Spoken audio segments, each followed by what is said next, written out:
تو اللہ تعالیٰ سے کیا ہے کہ اللہ تعالیٰ ان سے بھی ہمیں جو ہے درگزر کرے. وما اسررت، اور چھپ کر کیے. چھپ کر کون سے گناہ کرتا ہے انسان؟ جو کہ ہم نہیں چاہتے کہ کسی کو پتہ چلے. صحیح. تو جب وہ کسی کو پتہ نہیں چلے تو اللہ تعالیٰ سے کیا ہے کہ اللہ سبحانہ تعالیٰ ان کو بھی جس طرح دنیا میں چھپا کے رکھا ہے، اللہ تعالیٰ ان کو آخرت میں بھی چھپا کے رکھیں. جی گیجٹس پہ جو ڈفرینٹ سائٹس کو ایکسپلور کرنا، جو چیزیں نہیں دیکھنی چاہیے ان کو دیکھنا، ایسا مٹیریل جو پڑھنے کے قابل نہیں ہے اور ہمیں فیلنگز آ رہی ہیں کہ ہمیں نہیں پتہ چلنا چاہیے، پڑھنا چاہیے، اس کو پڑھ لینا. یا کسی کے جو ہے ایسے تجسس میں کسی کی چیزوں کو دیکھ لینا، جان بوجھ کے جا کے اس کو ایکسپلور کرنا، تو یہ ساری چیزیں آ جاتی ہیں. ما اعلنت، اور اعلانیہ طور پہ کیے. جیسے مثال کے طور پہ ہمیں پتہ ہے کہ اللہ تعالیٰ نے عورت کو ڈھکا چھپا رہنے کا حکم دیا ہے، تو کیا کہہ دیتے ہیں لوگ؟ پردہ کہاں کا ہوتا ہے؟ دل میں ہے یا آنکھ میں ہے یا جیسے بھی ہے.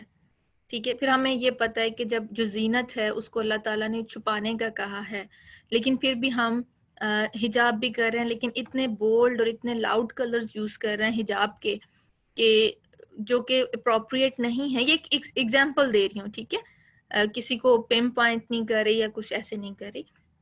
تو اس میں اگر ہم تھوڑا سا کانشیس ہو جائیں، اور اس طرح پھر اور بہت سارے لوگ، جیسے ہمیں پتہ ہے کہ چوری منع ہے، شراب پینا حرام ہے، لیکن بہت سارے لوگ اس ایڈکشن کو نہیں چھوڑ پاتے ہیں اور انہیں پتہ ہوتا ہے. تو جی لیکنگ بکٹس جو ہیں، بالکل. تو ان ساری چیزوں کو کیا ہے اعلانیہ طور پہ جو انسان کرتا ہے، لیکن جب وہ اللہ تعالیٰ سے بخشش کا سوال کرتا ہے تو اس امید پہ کرتا ہے کہ اللہ تعالیٰ ان کو بھی معاف کر دے گا. وما جہلت، اور جو نادانی میں کیے، زمانہ جاہلیت میں، یعنی جب ہمارے پاس علم نہیں تھا. بعض دفعہ ہوتا ہے نا انسان جب لا علم ہوتا ہے تو بہت ساری غلط چیزوں کو بھی لاجکس کے ساتھ کہتا ہے کہ ہاں یہ درست ہے، اس کی کوئی سینس نہیں بنتی، پھر عقل پہ اس کو پرکھنا شروع کر دیتے ہیں نا. تو وہ جو گزر گیا، اللہ تعالیٰ اس کو بھی جو ہے ہم سے معاف فرمائے. اور پھر دوبارہ کیا، وما تعمدت، اور پھر جو جان بوجھ کر ہم کر دیتے ہیں. ہمیں پتہ ہے کہ غصہ نہیں کرنا چاہیے، لیکن دن میں ہم بہت دفعہ غصہ کر جاتے ہیں. ہمیں پتہ ہے کہ کسی کو برا بھلا نہیں کہنا، ہم کہہ جاتے ہیں.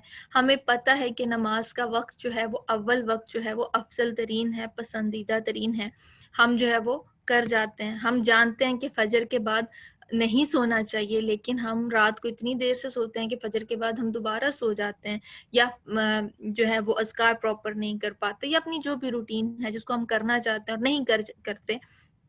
وہ ساری چیزیں جو ہیں وہ اللہ تعالیٰ ہم سے درگزر فرمائے. اور بڑی اس دعا میں ساری چیزیں جو ہیں ہماری کور ہو جاتی ہیں.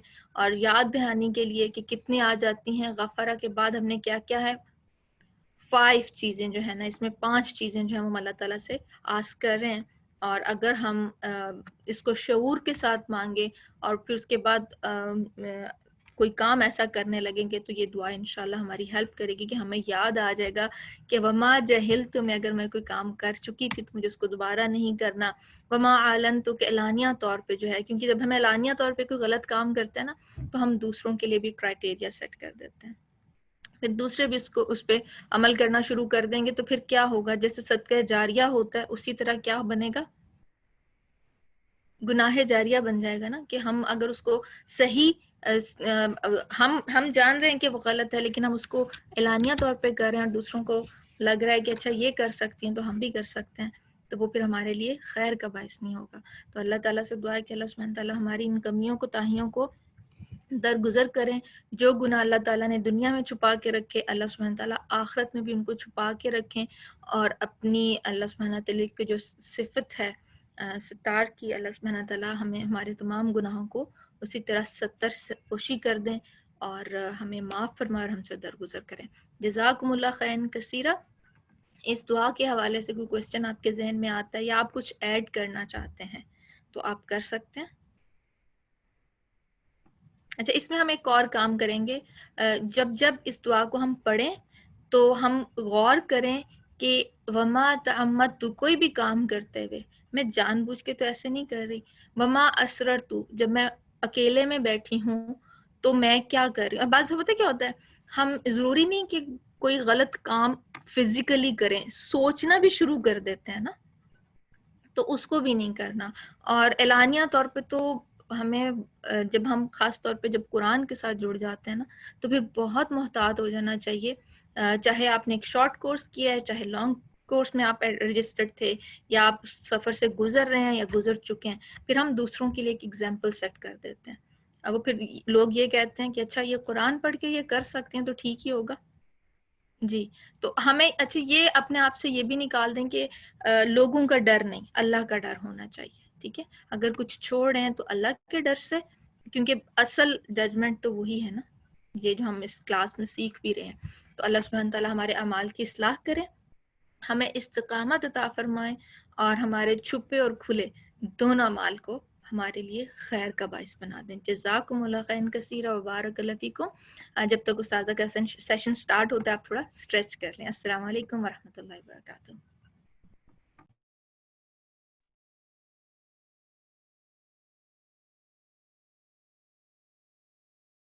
الله أكبر الله أكبر الله أكبر لا إله إلا الله. الله أكبر الله أكبر ولله الحمد.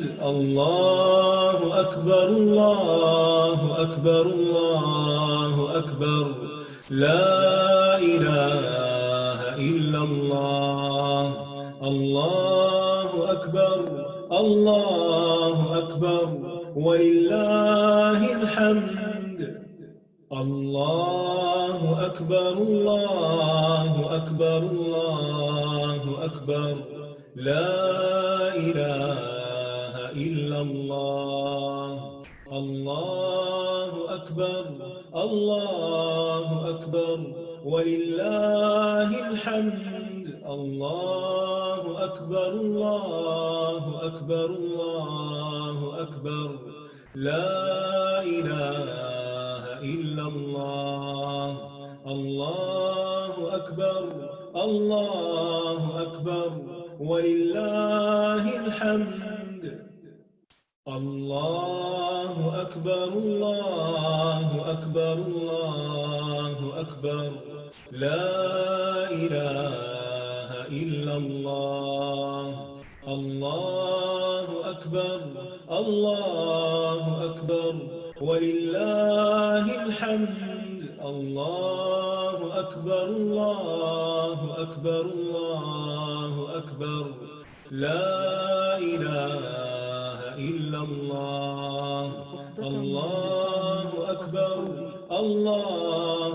قیامت کے دن کے بارے میں اللہ تعالیٰ فرماتے ہیں بسم اللہ الرحمن الرحیم لا اقسم بیوم القیامہ ولا اقسم بالنفس اللوامہ ایحسب الانسان ان لن نجمع عظامہ بلى قادرين على أن نسوي بنانه بل يريد الإنسان ليفجر أمامه يسأل أيان يوم القيامة فإذا برق البصر وخسف القمر وجمع الشمس والقمر يقول الإنسان يومئذ أين المفر كلا لا وزر إلى ربك يومئذ المستقر. نہیں میں قیامت کے دن کی قسم کھاتا ہوں، اور نہیں میں بہت ملامت کرنے والے نفس کی قسم کھاتا ہوں. کیا انسان یہ سمجھتا ہے کہ بے شک ہم کبھی اس کی ہڈیاں اکٹھی نہیں کریں گے؟ کیوں نہیں، ہم انہیں اکٹھا کریں گے، اس حال میں کہ ہم قادر ہیں کہ اس کی انگلیوں کے پورے درست کر کے بنا دیں. بلکہ انسان چاہتا یہ ہے کہ اپنے آگے نافرمانی کرتا رہے. وہ پوچھتا ہے اٹھ کھڑے ہونے کا دن کب ہوگا؟ پھر جب آنکھ پتھرا جائے گی اور چاند گہنا جائے گا اور سورج اور چاند اکٹھے کر دیے جائیں گے، اور انسان اس دن کہے گا کہ بھاگنے کی جگہ کہاں ہے، یعنی ان ساری مشکلات سے نکلنے کا کوئی راستہ ہے؟ ہرگز نہیں، پناہ کی جگہ کوئی نہیں۔ اس دن تیرے رب ہی کی طرف جا ٹھہرنا ہے، اللہ سے ملاقات کرنا ہے، اپنے اعمال کا حساب دینا ہے۔ تو ہم پڑھ رہے تھے حساب کتابی کے بارے میں کہ کس کس طرح مختلف لوگوں کا حساب ہوگا اور کیا سوال پوچھے جائیں گے، اور پھر یہ کہ آج ہم انشاءاللہ دیکھیں پھر گے کیا ہے کہ کہ بیماریاں ہو سکتی ہیں، جہنم میں تو ان داخل سب ہونے چیزوں سے سے کیا ہے پہلے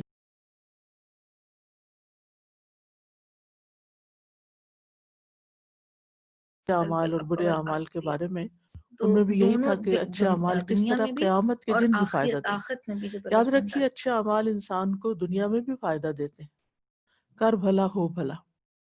جو کسی کی مشکل میں کام آتا ہے اللہ تعالیٰ اس کی مشکل آسان کر دیتے ہیں۔ اچھے اعمال انسان کو موت کے وقت بھی فائدہ دیتے ہیں، جان نکلنے میں آسانی ہوتی ہے۔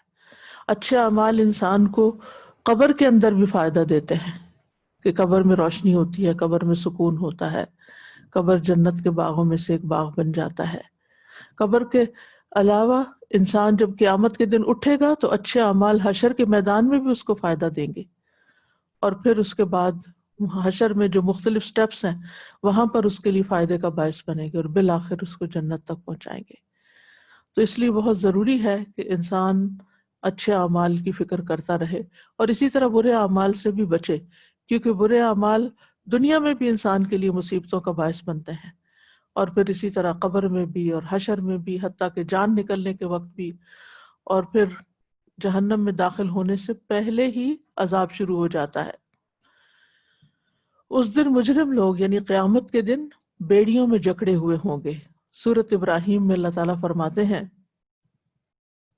وترى المجرمين يومئذ مقرنين في الأصفاد سرابيلهم من قطران وتغشى وجوههم النار ليجزي الله كل نفس ما كسبت إن الله سريع الحساب۔ اور تو مجرموں کو اس دن زنجیروں میں ایک دوسرے کے ساتھ جکڑے ہوئے دیکھے گا، ان کی قمیصیں گندھک کی ہوں گی اور ان کے چہروں کو آگ ڈھانپے ہوگی، تاکہ اللہ ہر جان کو اس کا بدلہ دے جو اس نے کمایا، بے شک اللہ بہت جلد حساب لینے والا ہے۔ یہاں پر کیا بتایا جا رہا ہے؟ نبی صلی اللہ علیہ وسلم کو خطاب ہے، ترا آپ دیکھیں گے، کس کو دیکھیں گے؟ المجرمین، مجرموں کو۔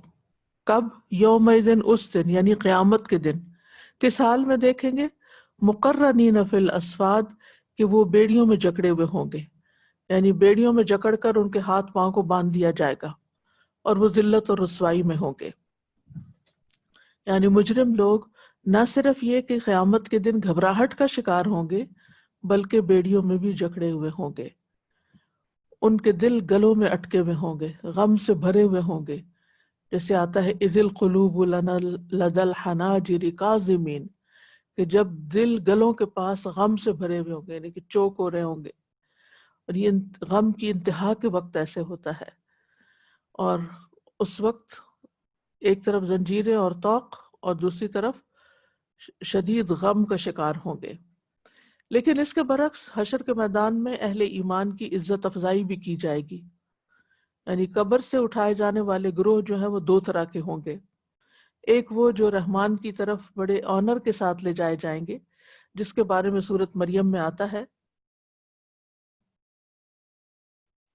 وَأَنذِرْهُمْ يَوْمَ الْحَسْرَةِ إِذْ قُضِيَ الْأَمْرُ وَهُمْ فِي غَفْلَةٍ وَهُمْ لَا يُؤْمِنُونَ۔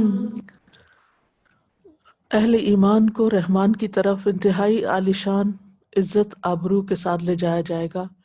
سورۃ مریم میں اللہ تعالیٰ فرماتے ہیں آیت نمبر 85 میں، یوم نحشر المتقین الی الرحمن وفدا، جس دن ہم متقی لوگوں کو رحمان کی طرف مہمان بنا کر اکٹھا کریں گے، یعنی جس طرح مہمان کو آنر دیا جاتا ہے، عزت دی جاتی ہے، اسی طرح متقی لوگ، اللہ سے ڈرنے والے لوگ، نیک کام کرنے والے لوگ جب حساب کتاب کے لیے پیش کیے جائیں گے تو مہمانوں کی طرح پیش کیے جائیں گے۔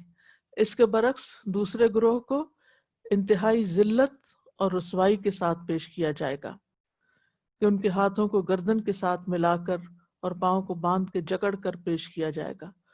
تو دونوں طرح کے گروہوں میں بہت بڑا فرق ہوگا۔ کچھ کو عزت دی جائے گی، ویلکم کیا جائے گا، رحمان کے عرش کے سائے میں رکھا جائے گا، باوقار طریقے سے لایا جائے گا، ایک ڈیلیگیشن کے طور پر۔ وفد کہتے ہیں ڈیلیگیشن، جیسے بادشاہوں کے ڈیلیگیشن آتے ہیں تو ان کو کتنا پروٹوکول دیا جاتا ہے، تو یہ لوگ بھی اسی طرح قیامت کے دن اللہ سبحانہ وتعالیٰ کے حضور جب پیش کیے جائیں گے تو پورے احترام کے ساتھ اور ہر دہشت اور خوف سے وہ امن میں ہوں گے۔ لیکن اس کے برعکس مجرم انتہائی خوف، دہشت اور غم کا شکار ہوں گے۔ تو دونوں میں بہت بڑا فرق ہے۔ اس آیت کا جو پہلا حصہ ہے یہ قیامت کے دن سے متعلق ہے، لیکن دوسرا جس میں پھر ان کے جسم پر جو تارکول کے کپڑے ہوں گے اور جہنم میں یعنی شعلے ان پہ چھا رہے ہوں گے، یہ جہنم سے متعلق ہے۔ یعنی ان کو گندھک کا لباس پہنایا جائے گا، جس میں لباس میں ان کا جوتا، ان کا ازار، ان کا قمیص، ان کے سر کو ڈھانپے، ہر چیز گندگی کی ہوگی اور وہ آگ کے بھڑکانے میں اور زیادہ مددگار ہوگی۔ اور پھر اسی طرح یہ گناہوں کا بوجھ بھی اپنے سر پہ اٹھائے ہوئے ہوں گے، یعنی قیامت کے دن سورۃ الانعام آیت نمبر 31 میں آتا ہے قد خسر الذين كذبوا بلقاء الله حتى إذا جاءتهم الساعة بغتة قالوا يا حسرتنا على ما فرطنا فيها وهم يحملون أوزارهم على ظهورهم ألا ساء ما يزرون۔ یقیناً خسارے میں رہے وہ لوگ جنہوں نے اللہ کی ملاقات کو جھٹلایا، یہاں تک کہ جب ان کے پاس قیامت اچانک آ پہنچے گی کہیں گے ہائے ہمارا افسوس اس پر جو ہم نے اس میں کوتاہی کی، اور وہ اپنے بوجھ یعنی گناہوں کے بوجھ اپنی پیٹھوں پر اٹھائے ہوئے ہوں گے۔ سن لو برا ہے وہ بوجھ جو وہ اٹھائیں گے۔ اور اس کی مثال کیا ہے؟ جیسے جس شخص نے زمین سے ایک بالشت بھی کسی کی ظلمن لے لی، یعنی کسی کی زمین پہ جو صرف ایک بالشت کے برابر اس ظلم سے اس کو ہتھیا لیا، تو قیامت کے دن اللہ تعالیٰ اسے 7 زمینوں کو توق ڈالیں گے۔ اس قسم کے بوجھ ہوں گے جو اپنے اوپر اٹھائے ہوئے ہوں گے۔ نبی صلی اللہ علیہ وسلم نے فرمایا 10 آدمیوں کے امیر کو بھی اس قیامت کے دن اس حال میں لایا جائے گا کہ وہ جکڑا ہوا ہوگا، اس کا عدل اس کو آزاد کرائے گا یا اس کا ظلم اس کو ہلاک کرے گا۔ پھر اسی طرح کچھ لوگوں کے منہ میں آگ کی لگام ڈالی جائے گی۔ فرمایا جس شخص سے علم کی کوئی بات پوچھی جائے اور وہ اسے چھپائے تو قیامت کے دن اس کے منہ میں آگ کی لگام دی جائے گی۔ اور یہ قیامت کے دن کا حال ہے، ہم پڑھ رہے ہیں قیامت کے دن کے حالات۔ اسی طرح کچھ لوگ مفلوج اٹھیں گے۔ نبی صلی اللہ علیہ وسلم نے فرمایا جس شخص کی 2 بیویاں ہوں اور وہ ایک کو دوسری پر ترجیح دیتا ہو یعنی ناانصافی کرتا ہو، وہ قیامت کے دن اس طرح آئے گا کہ اس کے جسم کا ایک حصہ گر چکا ہوگا، یعنی آدھے جسم کے ساتھ، یا آدھا جسم پیرالائز ہوگا۔ اسی طرح گندگی پھیلانے والے کا انجام نبی صلی اللہ علیہ وسلم نے فرمایا جس شخص نے قبلہ رخ تھوک دیا، وہ قیامت کے دن یعنی نماز میں اگر اس کو ضرورت پیش آئی تو اس نے سامنے ہی تھوک دیا، تو وہ قیامت کے دن اس حال میں آئے گا کہ اس کا تھوک اس کی دونوں آنکھوں کے درمیان پیشانی پر ہوگا اور اسی چہرے کے ساتھ سب کے بیچ میں ہوگا۔ پھر قیامت کے دن بھوک محسوس کرنے والے، نبی صلی اللہ علیہ وسلم نے فرمایا دنیا میں زیادہ پیٹ بھر کے کھانے والے قیامت کے دن سب سے زیادہ بھوکے رہیں گے۔ پھر خبیث چیز صدقہ کرنے والے کا انجام۔ عوف بن مالک کہتے ہیں کہ رسول اللہ صلی اللہ علیہ وسلم نکلے اور آپ کے ہاتھ میں ایک عصا تھا، سوٹی، لاٹھی۔ ایک آدمی خشک اور خراب قسم کی کھجور مسجد میں لٹکا کے چلا گیا تھا۔ کھا لیں یہاں کے رہنے والے، جو اصحاب صفہ ہوتے تھے جن کا اپنا کوئی گھر بار نہیں تھا۔ آپ صلی اللہ علیہ وسلم کھجور کے خراب خوشے پر عصا مارنے لگے، یعنی آپ نے وہ لاٹھی لی اور کھجوروں کے اوپر مارنا شروع کر دی۔ پھر آپ نے فرمایا اگر یہ صدقہ کرنے والا چاہتا تو اس سے عمدہ قسم کی کھجور دے سکتا تھا، بلا شبہ قیامت کے دن یہ صدقہ کرنے والا ایسی ہی خراب کھجور کھائے گا۔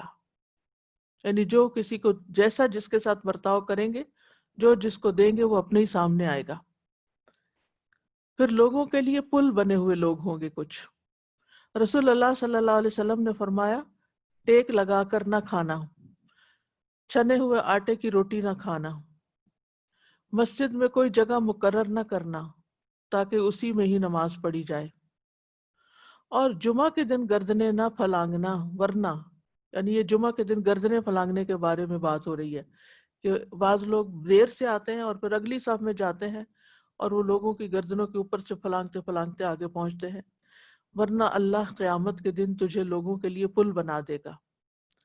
مطلب یہ کہ لوگ اس کے اوپر سے چڑھ کے آگے جا رہے ہوں گے، روند رہے ہوں گے اس کو، یعنی وہ اسی طرح اس کے اوپر بھی پاؤں رکھے جائیں گے جس طرح وہ لوگوں کے اوپر پاؤں رکھ رکھ کے یہ ٹھوکریں مار کے وہ آگے جاتا تھا، کیونکہ جیسا عمل ویسی ہی سزا۔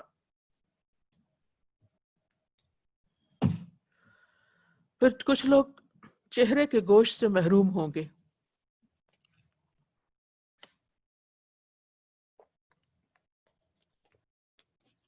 نبی صلی اللہ علیہ وسلم نے فرمایا ایک شخص لوگوں سے مانگتا رہتا ہے یہاں تک کہ وہ قیامت کے دن اس حال میں آئے گا کہ اس کے چہرے پر گوشت کا ٹکڑا تک نہ ہوگا، بالکل ہڈیاں ہی ہڈیاں صرف ہوگا۔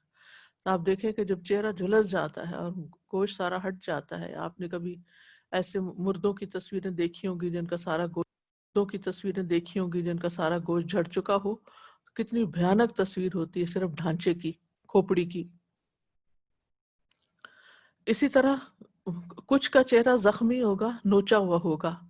نبی صلی اللہ علیہ وسلم نے فرمایا جس نے محتاج نہ ہونے کے باوجود سوال کیا، یعنی ضرورت نہیں تھی بس ویسے ہی مانگنے کی حرص، تو قیامت کے دن اس کا سوال چہرے پر خراش اور زخم کی صورت میں اور نوچے ہوئے چہرے کی کیفیت میں ظاہر ہوگا۔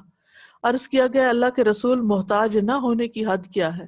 فرمایا 50 درہم یا اس کی قیمت کے برابر سونا، یعنی جس کے پاس اتنا مال ہو اور پھر وہ اپنا مال بڑھانے کے لیے لوگوں سے مزید پیسے مانگے تو یہ اس کے لیے ذلت کا باعث ہوگا قیامت کے دن۔ رسول اللہ صلی اللہ علیہ وسلم نے ایک اور جگہ فرمایا، مسند احمد کی روایت ہے، مانگنے والے کے چہرے پر قیامت کے دن خراشیں ہوں گی، اس لیے جو چاہے اپنے چہرے کو بچا لے۔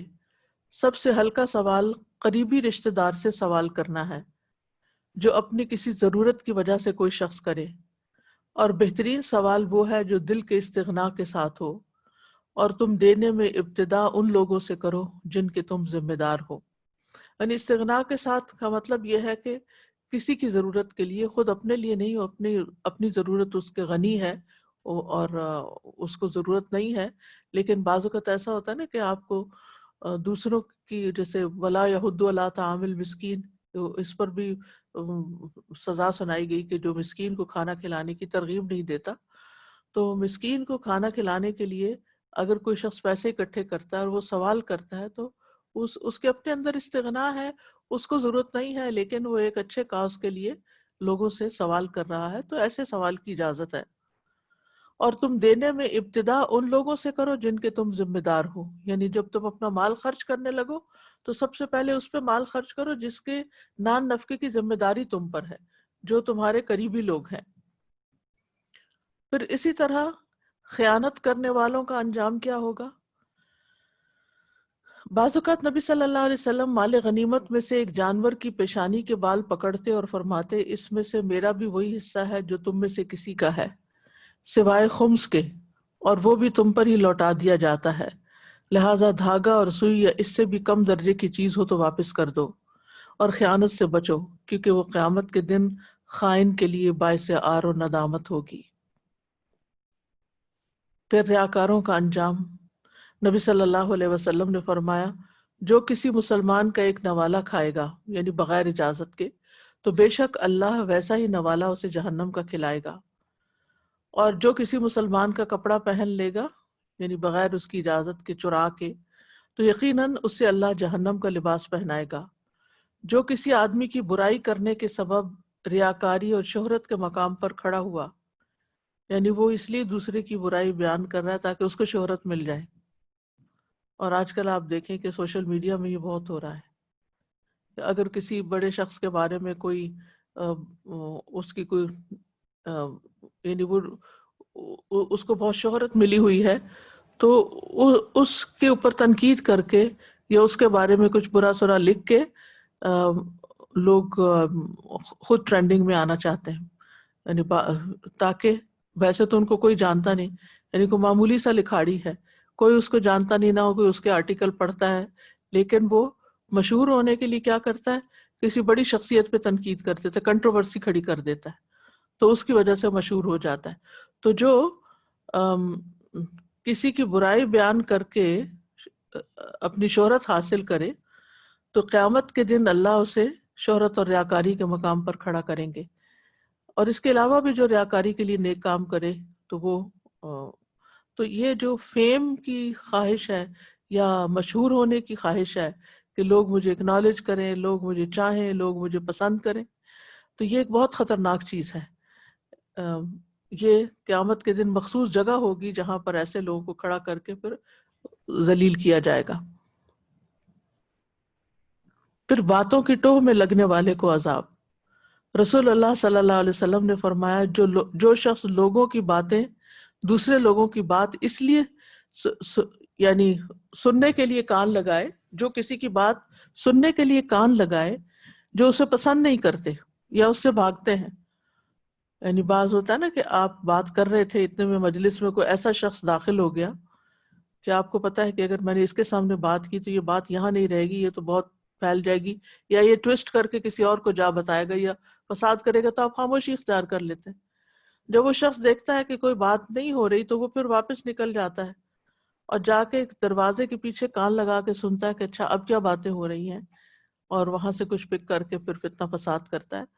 تو بہرحال جو شخص دوسرے لوگوں کی بات سننے کے لیے کان لگائے جو اسے پسند نہیں کرتے یا اس سے بھاگتے ہیں تو قیامت کے دن اس کے کانوں میں سیسا پگھلا کر ڈالا جائے گا اور یہ قیامت کے دن کا عذاب ہے. پھر اسی طرح مصور کو بھی عذاب دیا جائے گا. جو کوئی دنیا میں تصویر بنائے گا یعنی ہاتھوں سے جسے ڈرا کرنا اسے قیامت کے دن مکلف بنایا جائے گا کہ اس میں روح بھی ڈالے جو وہ نہیں کر سکے گا. پھر اسی طرح جھوٹا خواب سنانے والا. نبی صلی اللہ علیہ وسلم نے فرمایا جس نے ایسا خواب بیان کیا جو اس نے دیکھا ہی نہ ہو تو اسے جو کے 2 دانوں کو گرہ لگانے کے لیے کہا جائے گا. جو کے دانے ہوتے جو دیکھے ہوں گے بارلے وغیرہ تو ان کے 2 دانوں کے درمیان گرہ لگاؤ تو دونوں اکڑے میں ہوتے ہیں وہ ان کی گرہ کیسے لگ سکتی ہے. کہا جائے گا یعنی ایسا اس کو کرنے کے لیے کہا جائے گا اور وہ اسے ہرگز کر نہ سکے گا. پھر اسی طرح حد قذف. نبی صلی اللہ علیہ وسلم نے فرمایا جس نے اپنے غلام پر تہمت لگائی حالانکہ غلام اس تہمت سے بری تھا تو قیامت کے دن اسے کوڑے لگائے جائیں گے الا یہ کہ اس کی بات صحیح ہو. یعنی بعض اوقات ایسے انسان پر انسان الزام لگا دیتا ہے جیسے عموماً بیک ہوم آپ نے دیکھا ہو گھر میں کوئی زیور چوری ہوا کوئی چیز ہوئی تو الزام میڈ پر ہی لگا. اب ایسے لوگ بیچارے اپنی غربت کے مارے اور اپنی کمزوری کے باعث دوسروں کا ظلم سہتے ہیں بعض اوقات حالانکہ قصور ان کا نہیں ہوتا خود ہی رکھ کے کہیں بھولے ہوئے ہوتے ہیں اور جب نظر نہیں آئی چیز پہلی بدگمانی یہ فلاں نے چرایا ہوگا اور پھر اس کو بلا کے جو تفتیش اور پڑتال کرتے ہیں جس ذلت آمیز طریقے سے اور پھر بعض لوگ تو پولیس کے حوالے کر کے اس سے پٹواتے ہیں اور وہ زیور جو ہے وہ کہیں اور سے نکل آتا ہے یا کسی اور بڑے نے چرایا ہوتا ہے یعنی گھر والوں میں سے یہ کسی نے. تو اگر کسی نے کسی کو اس طرح پٹوایا تو قیامت کے دن اس کو بھی پیٹا جائے گا. پھر شہرت کا لباس پہننے والے کو عذاب دیا جائے گا.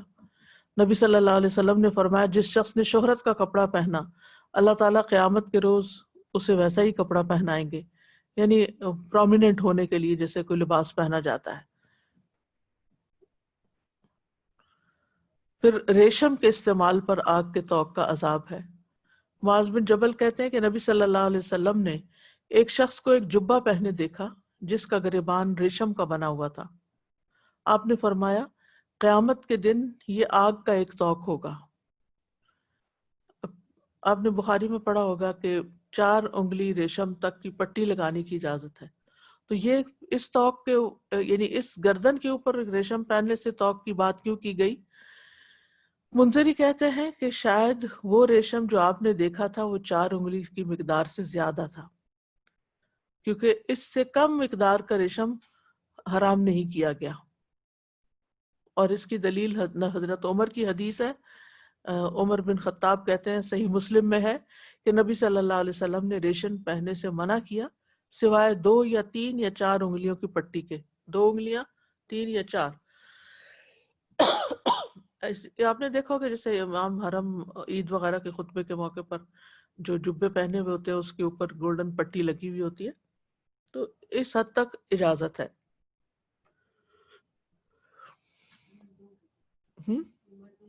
یہ مردوں کے لیے، عورتوں کے لیے نہیں۔ پھر معمولی چیزیں روکنے پر گنجے سانپ کا مسلط ہونا۔ رسول اللہ صلی اللہ علیہ وسلم نے فرمایا جب کوئی رشتہ دار اپنے کسی قریبی رشتہ دار کے پاس جا کر اس ایسی زائد چیز کا سوال کرتا ہے جو اللہ تعالیٰ نے اسے عطا کی ہوتی ہے لیکن وہ کنجوسی کرتا ہے، دیتا نہیں۔ مثلا ایک بہن دوسری بہن کے گھر گئی اور یہ محتاج ہے پہلی والی، اور دوسری کے پاس اللہ کا دیا ہوا بہت کچھ ہے اور یہ اپنی ضرورت بیان کرتی ہے لیکن وہ دینے کو راضی نہیں، تو یہ بھی بہت بڑی بات ہے، مطلب غلط بات ہے، کیونکہ بعض لوگ بیمار ہوتے ہیں، بعض کمزور ہوتے ہیں، مجبور ہوتے ہیں، مشکل سے کسی کے سامنے اپنی کو حاجت رکھ سکتے ہیں، تو انسان کے پاس اگر وہ چیز ہو تو اس میں بخل نہیں کرنا چاہیے۔ اگر کوئی ایسی چیزوں میں بخل کرتا ہے تو فرمایا ایسے آدمی کے لیے قیامت کے دن جہنم سے سانپ نکالا جائے گا جو اپنی زبان کھولے ہوئے ہوگا، جسے شجاع کہتے ہوں گے، اسے ایسے آدمی کا طوق بنا دیا جائے گا۔ زکوٰۃ کے نہ دینے والے کے لیے بھی آتا ہے اور کسی کی ضرورت کے موقع پر کنجوسی کرنے والے کے لیے بھی۔ پھر جنت کی خوشبو سے کچھ لوگ محروم ہوں گے۔ رسول اللہ صلی اللہ علیہ وسلم نے فرمایا، سنن ابن ماجہ کی روایت ہے، وہ علم جو اللہ عز و جل کا چہرہ چاہنے کے لیے حاصل کیا جاتا ہے، جس نے اسے دنیا کا مال و متاع حاصل کرنے کے لیے سیکھا، اسے قیامت کے دن جنت کی خوشبو بھی نہیں آئے گی۔ یعنی دین کا علم جو ہے وہ اللہ کی رضا کے لیے سیکھنا چاہیے، نہ کہ دنیا کمانے کے لیے۔ پھر جس پر نوحہ کیا گیا اس کی پکڑ ہوگی، اگر وہ اس کو پسند کرتا ہو کہ میرے مرنے کے بعد میرے پہ خوب رویا جائے۔ اور اسی طرح جو نوحہ کرنے والی ہے، فرمایا اگر اپنی موت سے پہلے توبہ نہ کرے تو قیامت کے دن اس حال میں کھڑی ہوگی کہ اس پر گندک کا کردہ اور زنگ کی چادر ہوگی، یا خارش کی چادر ہوگی جس کو کہتے ہیں، وَدِرْعٌ مِّن جَرَبٍ۔ تو یہ ہے جنت کے دن، یہ ہے قیامت کے دن کے بعض لوگوں کے حالات جو دنیا میں ان جرائم کا ارتکاب کرتے ہیں۔ تو ان حدیث کو پڑھ کے یہی بات سمجھ میں آتی ہے کہ ان چیزوں سے بچنا بھی چاہیے اور قیامت کے دن کی سختیوں سے بچنے کی دعا بھی کرنی چاہیے۔ اب آپ میں سے کوئی کچھ کہنا چاہے تو۔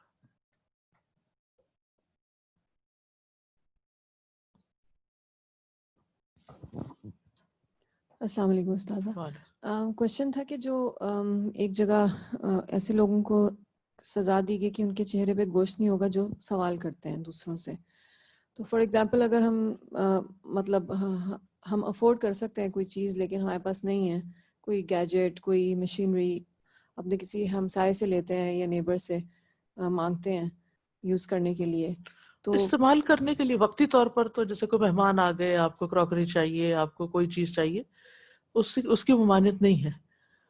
یہ اس کی ممانعت ہے جو اپنا مال بڑھانے کے لیے یا اپنے پیسے بچانے کے لیے انسان دوسروں سے لیتا ہے۔ ضرورت پڑنے پر تو وہ یمنعون الماعون جو آتا ہے کہ ضرورت کی معمولی چیزیں بھی روکتے ہیں، تو وہ ضرورت کے وقت مانگنے میں بھی کوئی حرج نہیں اور دینے والے کو روکنی بھی نہیں چاہیے۔ صحیح، کیونکہ مجھے لگا جیسے شاید اس طرح کے لین دین سے بھی ممانعت ہے ہمارے، نہیں، ایسے لین دین یہ تو ممانعت ان دا سینس یعنی یہ تو پسندیدہ انسان کو وقتاً فوقتاً ضرورت، کیونکہ ہر انسان جتنی بھی کوشش کر لیں مکمل نہیں ہو سکتا، کہیں نہ کہیں کوئی کمی رہ جاتی ہے. ٹھیک ہے، جزاک اللہ. کیونکہ بعض اوقات جلدی ہوتی ہے کہ اب کون مارکیٹ جائے، بعض اوقات کوئی لانے والا نہیں ہوتا اور عین اس وقت ایمرجنسی کریٹ ہوئی بھی ہوتی ہے، اس میں کوئی حرج نہیں. السلام علیکم استاذہ. وعلیکم. استاذہ مجھے یہ پوچھنا تھا کہ شوہ اور کنجوسی میں کیا فرق ہے؟ شوہ کنجوسی تو یہ ہے کہ جیسے مال کو روک لینا، اور شوہ جو ہے وہ دل کی تنگی ہے جس میں انسان معاف نہ کرے، یعنی مال بھی روکے اور معافی بھی روکے. ٹھیک ہے. شح کا مطلب ہوتا ہے کہ دل کے اندر اس کی گھٹن ہے اور کسی کے ساتھ کوئی خیر کرنا ہی نہیں چاہتا. ہاں، جو دل کی تنگی سے بچا لیا گیا.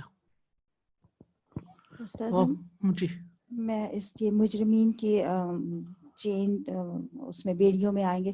تو استاذہ جی دنیا میں جیسے ہم بات کر رہے تھے نا اس دن کے جیل میں بہت سارے لوگ ایسے ہوتے ہیں جو غلط وقت پہ غلط جگہ پہ تھے، ان کا کوئی قصور نہیں ہے اور وہ وہاں پر ہے، لیکن وہاں پہ ایسے سب جو ہیں وہ فری ہوں گے ان ساری چیزوں سے. اب اصل مجرم ہیں جو جی ہاں چینز کے ساتھ آ رہے ہیں. استاذہ جی یہاں پر یہ جو مصنف اور مصور کی جو بات ہوئی کہ وہ تصویریں بنانے والے کے اوپر بھی گناہ ہے، تو یہ جو ہم تصویر بناتے ہیں اس سے جو ہر وقت سیلفی یا کوئی چیزیں بلا ضرورت تو وہ بھی نہیں بنانی چاہیے، لیکن وہ تو ایک مشینی عمل ہے. ہاتھ سے ڈرا کر کے یہ کہنا کہ میری وہ ہے تخلیق ہے، تو اللہ کی تخلیق کی برابری ہے نا، اس لیے.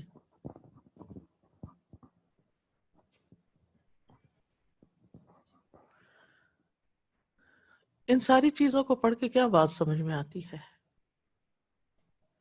ہم سمجھتے ہیں کہ بس قیامت کا دن ہوگا، ہلا گلا ہوگا، بس ادھر سے بچ کے ادھر سے ادھر پار نکل جائیں گے. لیکن یہ ہے کہ یہ ساری چیزیں جن کا ذکر ان احادیث میں آیا ہے یہ کہیں نہ کہیں معاشرے کے اندر دکھائی دیتی ہیں، اور لوگ ان پہ توبہ بھی نہیں کرتے، کیونکہ توبہ کریں تو چھوڑ ہی دیں ان کو، کنٹینیوسلی کرتے جاتے ہیں. جی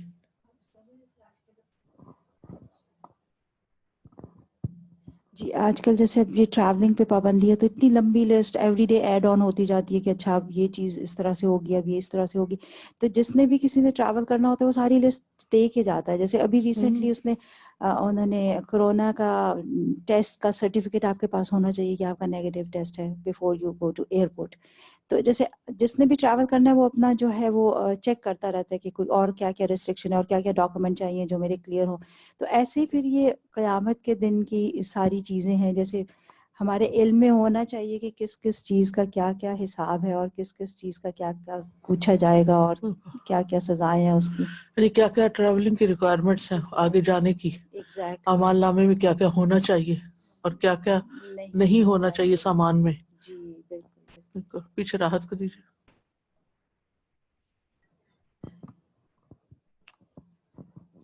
استاذہ مجھے لگ رہا تھا آپ نے بھی کہا نا کہ احوال، یہ جتنے بھی احوال ہم پڑھ رہے ہیں اچھے یا برے، یہ ہماری زندگیوں کو، اس وقت کی زندگیوں کو ریفلیکٹ کریں.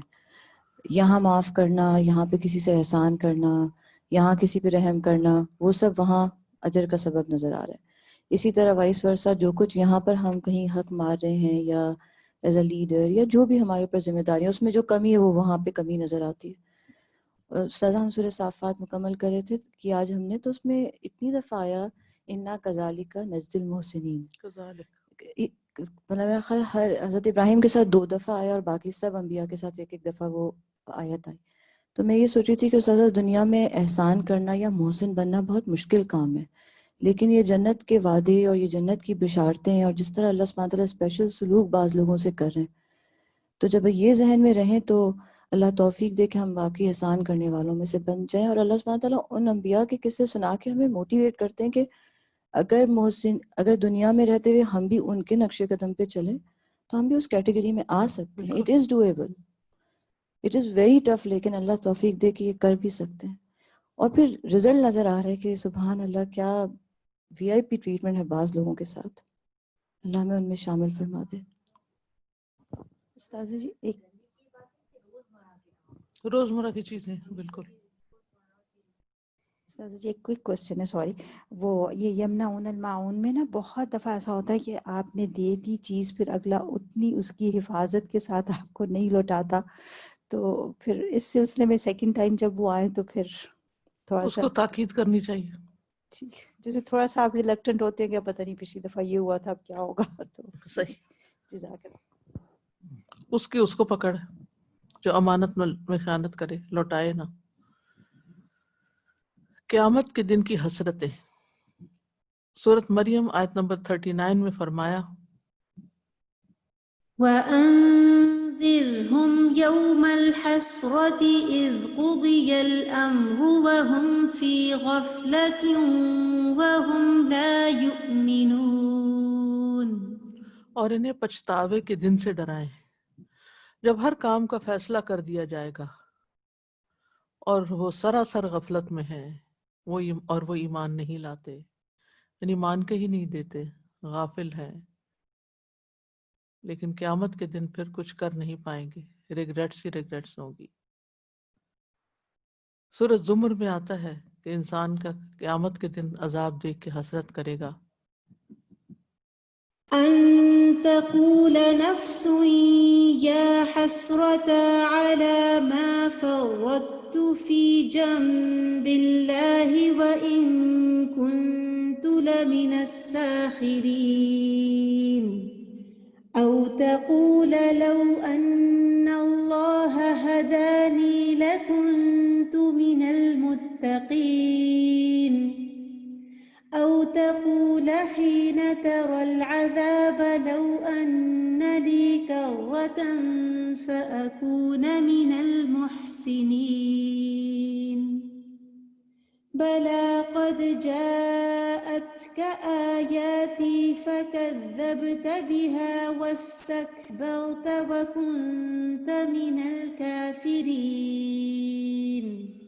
ایسا نہ ہو کہ کوئی شخص کہے ہائے افسوس اس کوتاہی پر جو میں نے اللہ کی جناب میں کی، اور بے شک میں تو مذاق کرنے والوں میں سے تھا. یا کہے کہ اگر واقعی اللہ مجھے ہدایت دیتا تو میں ضرور پرہیزگاروں میں سے ہوتا. یا کہے جب وہ عذاب دیکھے کہ کاش واقعی میرے لیے ایک بار لوٹنا ہو تو میں نیک عمل کرنے والوں میں شامل ہو جاؤں. کیوں نہیں، بے شک تیرے پاس میری آیات آئیں تو تو نے انہیں جھٹلا دیا اور تکبر کیا اور تو انکار کرنے والوں میں سے تھا. یعنی آج جو تم کہتے ہو کہ مجھے ایک چانس اور ملے، تو بات یہ ہے کہ دنیا میں تجھے چانس تو دیا گیا تھا، تم نے اس وقت کچھ کر کے نہیں دکھایا، تو اب دوبارہ کیا کرو گے؟ پھر اللہ کے حق میں کمی کرنے والے قیامت کے دن حسرت کا شکار ہوں گے. سورۃ الانعام آیت 31 میں فرمایا قد خسر الذين كذبوا بلقاء الله حتى إذا جاءتهم الساعة بغتة قالوا يا حسرتنا على ما فرطنا فيها وهم يحملون أوزارهم على ظهورهم ألا ساء ما يزرون. بلا شبہ جن لوگوں نے اللہ سے ملاقات کو جھٹلایا وہ نقصان میں رہے. یعنی مانا ہی نہیں کہ قیامت کے دن دوبارہ جی اٹھنا ہے، اللہ کے حضور حاضر ہونا ہے. حتیٰ کہ جب قیامت اچانک انہیں آ لے گی، یعنی قیامت کا دن تو آنا ہی ہے اور آئے گی، اور جب اچانک آئے گی تو کہیں گے افسوس اس معاملے میں ہم سے کیسی تقصیر ہوئی، کیسی کوتاہی ہوئی. اس وقت تو اپنے گناہوں کا بوجھ اپنی پشتوں پر لادے ہوں گے. دیکھو کیسا برا بوجھ ہے جو وہ اٹھائیں گے. یعنی اپنے ہی گناہ اپنے اوپر لاد کے چل رہے ہوں گے. ایک تو گرمی ہوگی، دھوپ قریب ہوگی، ایک ہر طرف رش کی کیفیت ہوگی، کھڑے ہونا مشکل ہوگا، اور ایک طویل عرصے تک کھڑا ہونا، اور اوپر سے گناہوں کا بوجھ بھی انسان نے اٹھایا ہوا. سورۃ الزمر 55 اور 56 میں اللہ تعالیٰ فرماتے ہیں واتبعوا أحسن ما أنزل إليكم من ربكم من قبل أن يأتيكم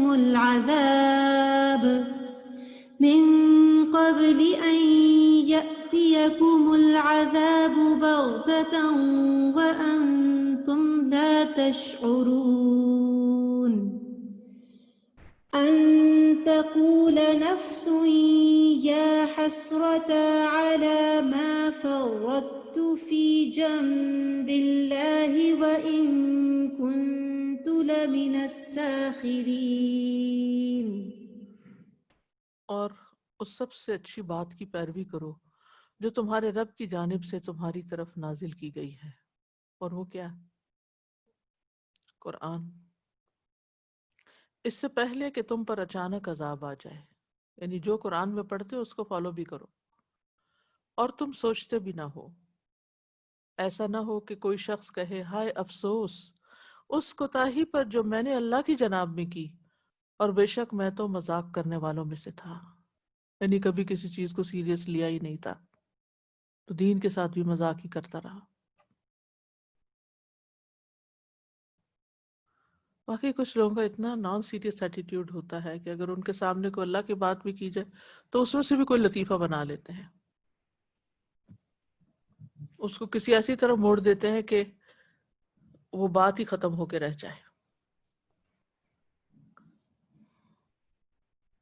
تو اس سے پہلے کہ قیامت کا دن آ جائے اور انسان کو پشیمانی ہو، شرمندگی ہو، انسان کو پہلے ہی تیاری کر کے رکھنی چاہیے. اور وہ تیاری کیا ہے؟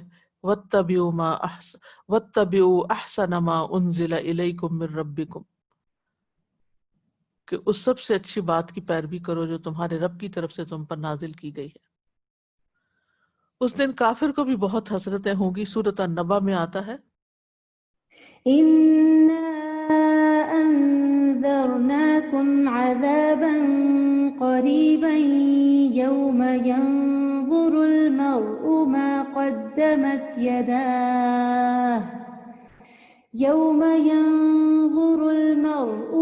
قدمت يداه ويقول الكافر يا ليتني كنت ترابا. جس دن آدمی دیکھ لے گا جو اس کے دونوں ہاتھوں نے آگے بھیجا، اور کافر کہے گا اے کاش کہ میں مٹی ہوتا. یعنی کافر کی یہ حسرت ہوگی کہ میں مٹی ہو جاتا اور میں نہ پیدا ہوتا نہ میرا حساب کتاب ہوتا. اور یہ کب ہوگی اس کی حسرت؟ جب وہ اپنا اعمال نامہ دیکھے گا. یوم ینظر المرء ما قدمت یداہ، دنیا میں وہ کیا کمائی کرتا رہا ہاتھوں سے، دونوں ہاتھوں نے آگے کیا بھیجا، کیونکہ لکھنا، پڑھنا، کھانا پینا، کام کاج سب کچھ انسان اپنے ہاتھوں سے کرتا ہے. تو انسان کے اعمال کا ایک بڑا حصہ اس کے ہاتھوں کے بس سر انجام پاتا ہے. پھر مجرموں کی بھی حسرت ہوگی. سورۃ السجدہ میں اللہ تعالیٰ فرماتے ہیں ولو ترى إذ المجرمون ناكسوا رؤوسهم عند ربهم ربنا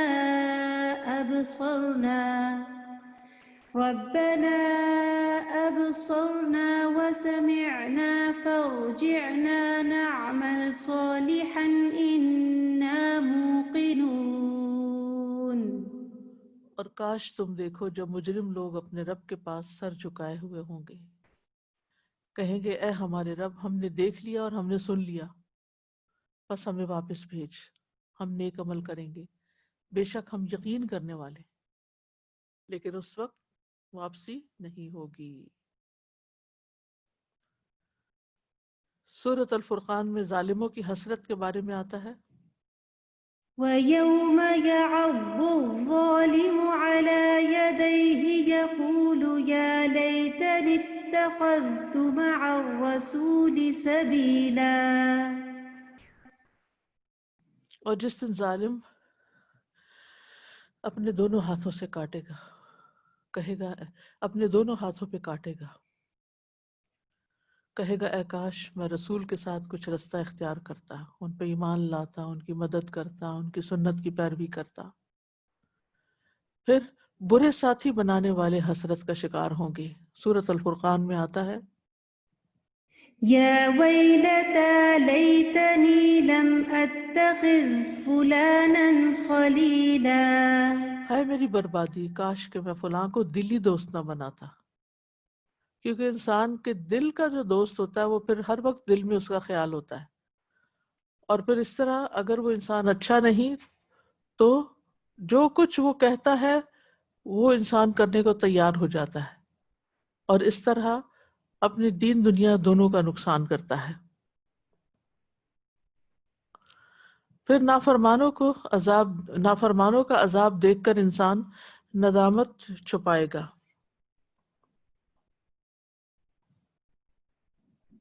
سورۃ یونس میں اللہ تعالیٰ فرماتے ہیں ولو أن لكل نفس ظلمت ما في الأرض لافتدت به وأسروا الندامة لما رأوا العذاب وقضي بينهم بالقسط وهم لا يظلمون.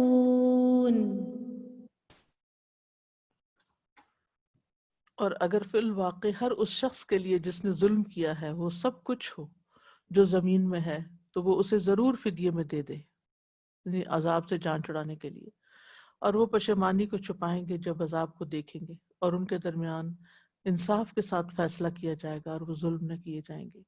یعنی ہر انسان کو وہی ملے گا جو وہ کما کر لایا ہوگا. جنت دیکھ کر نافرمان حسرت کرنے لگیں گے. سدی کہتے ہیں ان کے لیے جنت بلند کر دی جائے گی، اونچی اٹھا دی جائے گی، تو وہ اس کی طرف دیکھیں گے اور اس میں ان کے گھروں کی طرف دیکھیں گے، پھر کہیں گے کاش کہ انہوں نے اللہ کی اطاعت کی ہوتی. پھر وہ مکانات جنت کے مومنوں میں بانٹ دیے جائیں گے. اس وقت نافرمان شرمندہ ہوں گے. یہ اعمال نامہ ان کی طرف اس لیے نسبت کیے گئے کیونکہ یہ اعمال ان کی طرف اس لیے نسبت کیے گئے کیونکہ انہیں اس کا حکم دیا گیا تھا. اور حسرت کسی چیز سے محروم ہونے میں ندامت کا سب سے اونچا درجہ ہے. یعنی انسان سخت شرمندہ بھی ہوتا ہے اور اس میں ریگریٹس اور حسرتیں بھی ہوتی ہیں کہ کاش وہ ایسا نہ کرتا، کچھ اور کر کے آتا. یہاں تک کچھ کہنا چاہیں.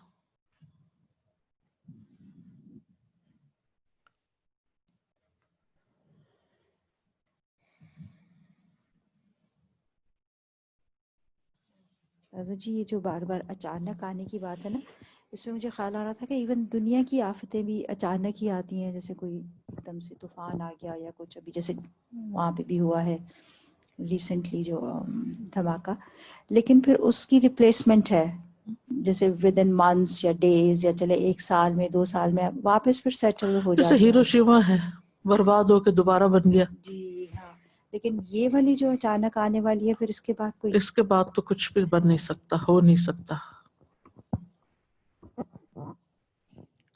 سازا یہاں پر جو آپ نے بتایا کہ قرآن کی پیروی کرو اور اس کو مطلب لائک سیریسلی لیں، قرآن کو جو پڑھتے ہیں اس پر عمل کریں، اور جو لوگ اس کو مذاق بنا لیتے ہیں، نان سیریس ایٹیٹیوڈ ہے، جیسے کہ آخرت کی باتیں کر رہے ہوتے ہیں تو کہتے ہیں ہمیں وہاں حوریں ملیں گی، ہمیں یہ ہوگا، بس یعنی they feel that people think about دنیاوی جو چیزیں سوچ سکتے ہیں، بس وہ یہ نہیں سوچتے کہ اس سے پہلے کے بھی سٹیجز ہیں. پہلے تو آپ کو قبر سے نکلنے کے بعد جواب بھی دینا ہے، اس کی کوئی فکر نہیں ہے.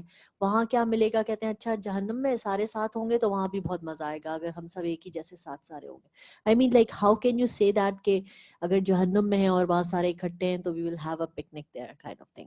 آئی مین اتنا نان سیریس ایٹیٹیوڈ ہے کہ اس بات کو سمجھ، جو شعور ہوتا ہے نا انسان کا، ایمان ہی درست نہیں نا. ایمان ہی درست نہیں، اس کو مذاق بنا لیا ہے کہ جہاں بھی ہوں گے ساتھ ہوں گے تو وی ول ہیو فن. اب یہ جتنی مرحلے گزرے ہیں نا، ان میں مسلمان اور کافر برابر ہیں. یعنی مسلمانوں میں سے اگر کوئی ایسا کرتا ہے تو اس کی بھی پوچھ ہو سکتی ہے، اور کفار میں سے جو کریں گے تو ان کا بھی حساب ہوگا. تو یہاں اس مسئلے کو بھی تھوڑا سا ڈسکس کر لیتے ہیں اگلے ٹاپک پہ جانے سے پہلے، میزان کے بارے میں پڑھنے سے پہلے، کہ کفار کا حساب ہوگا یا نہیں. تو اس بارے میں امت کے علماء میں اختلاف پایا جاتا ہے. بعض کہتے ہیں کہ ان کا کفر ہی ان کو جہنم میں لے جانے کے لیے کافی ہے، اور بعض علماء نے کہا ہے کہ ان کا حساب کتاب کیا جائے گا، ان سے حساب مانگا جائے گا، سوال کیا جائے گا، اور پھر اس کے بعد ان کو جہنم کی طرف لے جایا جائے گا. اور بعض کہتے ہیں کہ جب ان کے اعمال ضائع ہو چکے تو ان سے سوال کرنے اور حساب کرنے کا کیا فائدہ، اور پھر بھی اگر ان کا محاسبہ کیا جائے گا اور ان سے سوال کیے جائیں گے تو کیوں کیے جائیں گے. تو اس بارے میں جو ترجیحی بات ہے وہ یہی ہے کہ کفار سے بھی حساب لیا جائے گا، سوال کیے جائیں گے، ان کے اعمال تولے جائیں گے. مثلاً سورۃ صافات میں آتا ہے وقفوهم إنهم مسئولون، اور انہیں ٹھہراؤ، بے شک یہ سوال کیے جانے والے ہیں. تو اس سے کیا پتہ چلتا ہے کہ کفار سے بھی سوال کیا جائے گا. سورۃ القصص میں آتا ہے ويوم يناديهم فيقول ماذا أجبتم المرسلين، اور جس دن وہ انہیں آواز دے گا یعنی کفار کو، پھر کہے گا تم نے رسولوں کو کیا جواب دیا تھا. کچھ نصوص ایسی بھی ہیں کہ جن سے پتہ چلتا ہے کہ کفار سے سوال نہیں کیا جائے گا. سورۃ القصص میں یہ آتا ہے قال إنما أوتيته على علم عندي أولم يعلم أن الله قد أهلك من قبله من القرون من هو أشد منه قوة وأكثر جمعا ولا يسأل عن ذنوبهم المجرمون، اور مجرموں سے ان کے گناہوں کے بارے میں پوچھا نہیں جائے گا. سورۃ الرحمن میں آتا ہے فيومئذ لا يسأل عن ذنبه إنس ولا جان، پھر اس دن نہ کسی انسان سے اس کے گناہ کے بارے میں پوچھا جائے گا نہ کسی جن سے. سورۃ المرسلات میں آتا ہے هذا يوم لا ينطقون ولا يؤذن لهم فيعتذرون، یہ دن ہے کہ وہ نہیں بولیں گے اور نہ انہیں اجازت دی جائے گی کہ وہ عذر پیش کریں. تو اس سے کیا پتہ چلتا ہے کہ بعض مواقع ایسے ہوں گے کہ جب ان سے سوال کیا جائے گا، اور بعض مواقع پر ان سے خاموشی کی شکل میں ناراضگی کا اظہار کیا جائے گا. یعنی سوال بھی ڈانٹ ڈپٹ کے ہوں گے اور خاموشی بھی ناراضگی کی ہوگی. آپ دیکھیں نا کہ دنیا میں بھی ناراضگی کا اظہار دو طرح سے کیا جاتا ہے، بعض اوقات جھڑک ڈانٹ کے اور بعض اوقات خاموشی اختیار کر کے. تو علماء اس طرح ان دونوں طرح کی آیات میں تطبیق کرتے ہیں. یعنی ایک تو یہ کہ کفار سے ڈانٹ پر مبنی سوال ہوں گے، جھڑکا جائے گا ان کو، اور اس لیے نہیں کہ ان سے کوئی جواب لینا مقصود ہے، بلکہ اصل مقصد کیا ہے سوال کا کہ ڈانٹا جائے. اور پھر اللہ تعالیٰ اگر ان سے کلام کرے گا تو رضامندی کا نہیں ہوگا بلکہ ناراضگی کا انداز ہوگا. اور اسی طرح کیونکہ دن 50,000 سال کا ہے تو اس میں کئی مواقع ہوں گے، مختلف حالات ہوں گے. ایسی حالت بھی ہوگی کہ جب لوگ کلام کریں گے اور ایسی حالت بھی ہوگی کہ جب کلام نہیں کریں گے. ایسی حالت بھی ہوگی جس میں سوال پوچھے جائیں گے اور بعض حالات میں سوال نہیں پوچھے جائیں گے. اسی طرح دیگر معاملات بھی ہوں گے. تو ان دونوں باتوں میں کوئی کنٹرڈکشن نہیں ہے. قیامت کے دن کئی طرح کے مواقع اور حالات ہوں گے، کئی طرح کے مواقع اور حالات ہوں گے. یعنی ایک ہی طرح کا دن نہیں ہوگا، اس میں اوپر نیچے ہوں گی چیزیں. تو کہیں سوال پوچھے جائیں گے، کلام بھی کیا جائے گا. کچھ حالات ایسے ہوں گے جن میں نہ سوال کیے جائیں گے نہ کلام کیا جائے گا، اور ان کے منہ پر مہر لگا دی جائے گی، اور نہ ان سے بات کی جائے گی اور نہ ہی وہ بات کر سکیں گے. اسی طرح فرشتوں کو بھی ضرورت نہیں کہ وہ ان کافروں سے ان کے گناہوں کے بارے میں جا کے پوچھے. اب سوال یہ پیدا ہوتا ہے کہ کفار کا محاسبہ کرنے کی حکمت کیا ہے؟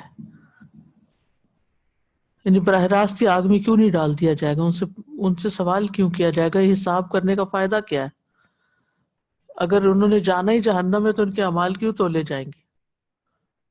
تو بات یہ کہ اللہ کے عدل کا تقاضا ہے، ٹھیک ہے، تاکہ حشر میں کھڑے ہونے والے تمام لوگوں کو اس بات کا علم ہو جائے کہ فلاں شخص کو جہنم میں کیوں ڈالا گیا ہے، اور جانے والا بھی پوری طرح مطمئن ہو کہ میں جہنم ہی کا مستحق تھا، اس لیے ڈالا گیا ہوں۔ حجت تمام ہونا، بالکل ہر شخص کو اس کے کیے اعمال کی سزا کا یقین دلانا۔ سورۃ الملک میں آتا ہے وقالوا لو كنا نسمع أو نعقل ما كنا في أصحاب السعير فاعترفوا بذنبهم فسحقا لأصحاب السعير۔ اور وہ کہیں گے اگر ہم سنتے ہوتے یا سمجھتے ہوتے تو بھڑکتی ہوئی آگ والوں میں شامل نہ ہوتے، بس وہ اپنے گناہ کا اقرار کریں گے، سو دوری ہے بھڑکتی ہوئی آگ والوں کے لیے۔ تو بات یہ ہے کہ جو جہنم میں جائے گا وہ مکمل طور پر اس بات سے مطمئن ہوگا کہ وہ جہنم میں جانے کا ہی مستحق تھا، اور اس پر حجت قائم کر دی جائے گی اور اللہ تعالیٰ کا عدل ظاہر ہو جائے گا۔ سورۃ الاسراء میں آتا ہے وكل إنسان ألزمناه طائره في عنقه ونخرج له يوم القيامة كتابا يلقاه منشورا اقرأ كتابك كفى بنفسك اليوم عليك حسيبا۔ اور ہر انسان کو ہم نے اسے اس کا نصیب اس کی گردن میں لازم کر دیا ہے، اور قیامت کے دن ہم اس کے لیے ایک کتاب نکالیں گے جسے وہ کھلی ہوئی پائے گا۔ پڑھ اپنی کتاب، آج تو خود اپنے لیے بطور محاسب کافی ہے، یعنی خود ہی فیصلہ کر سکتے ہو کہ تم کیا ڈیزرو کرتے ہو۔ تو یہاں ان کو ڈانٹ کر چھڑک کر ان سے ایک طرح سے محاسبہ کیا جائے گا، اور پھر یہ کہ ان کو آگ پر پیش کیا جائے گا اور پوچھا جائے گا کیا یہ حق نہیں؟ تو کہے گی کیوں نہیں ہے ہمارے رب کی قسم۔ تو کہا جائے گا چکھو عذاب اس کے بدلے جو تم کفر کرتے تھے، یعنی حشر کے میدان میں ہی ان کو سزا ملنی شروع ہو جائے گی۔ پھر سورۃ الانعام کی 130 آیت میں آتا ہے يا معشر الجن والإنس ألم يأتكم رسل منكم يقصون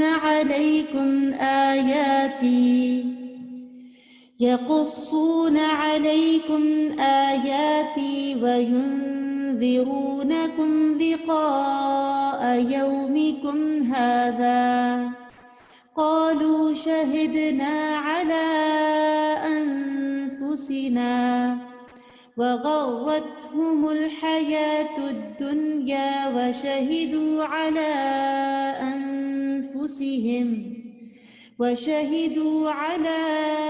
أنفسهم أنهم كانوا كافرين۔ اے جنوں اور انسانوں کی جماعت، کیا تمہارے پاس تم میں سے کوئی رسول نہیں آئے تھے جو تم پر میری آیات بیان کرتے ہوں اور تمہیں اس دن کی ملاقات سے ڈراتے ہوں؟ وہ کہیں گے ہم اپنے آپ پر گواہی دیتے ہیں، اور انہیں دنیا کی زندگی نے دھوکہ دیا، اور وہ اپنے آپ پر گواہی دیں گے کہ یقیناً وہ کافر تھے۔ تو یہ تھا محاسبے کا باب، یہاں پر ختم ہوا۔